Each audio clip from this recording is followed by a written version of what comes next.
May arangkada na ang mga aktibidad alang sa National Disability Prevention and Rehabilitation Week sa Davao City kung asa mipakita sa ilang talento ang mga person with disability sa syudad.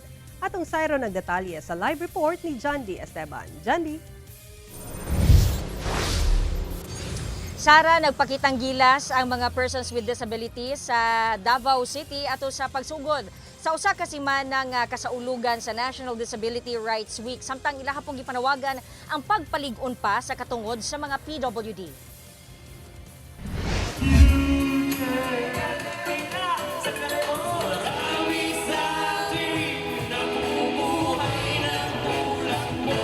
Gipakita sa mga persons with disabilities sa Davao City ang talento pinaagi sa pagpasundayag ato sa opening program sa usa ka semana nga kasaulugan sa National Disability Prevention and Rehabilitation Week sa Rizal Park adlong Huwebes.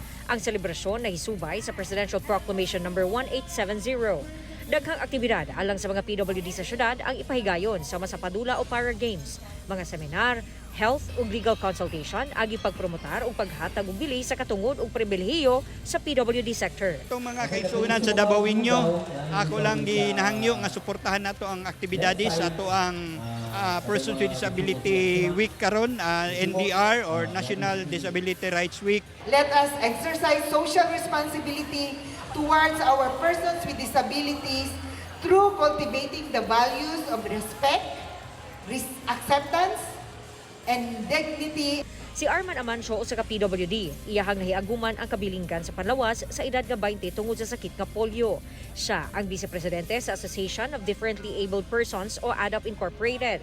Sigun niya taliwala sa mga balaod nga nagpanalipod sa mga PWD doon nagihapoy kinahanglang mahatagan o pagtagad. Sama na lamang sa accessibility sa PWD sa mga gambalay o infrastruktura nga protektado ilawom sa Batasang Pambansa 344. Kung we can easily access in and out of the building. No? Ang mga sidewalk nato, walkable ba? Kung wala maguding ang mga accessibility features, meaning to say, we cannot able to integrate in the mainstream of the society. Kaya wala man yung mga structure. Dili na lang magawas ang mga person with disability, kay delikado nga madisgrasya. Hinuon ang Davao City Persons with Disability Affairs Office para yun ang pagpaningkamot aron mapalig-on ang mga katungod sa matag PWD sa syudad. Naglatag nami og subsidy ordinance na na-endorse na sa City Council. We will be planning to expand the housing para sa ato mga persons with disability and also kaning mga livelihood training and program para gyud ma-elevate sila sa ilang kalisod. Ninawagan usab ang buhatan nga respetuhon ang mga PWD ug dili sila angay nga biay-biayon ug lain pang matang sa diskriminasyon.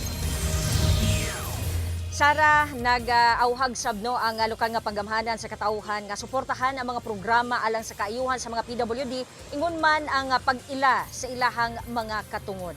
Sara. Okay, daghang salamat, John D. Esteban.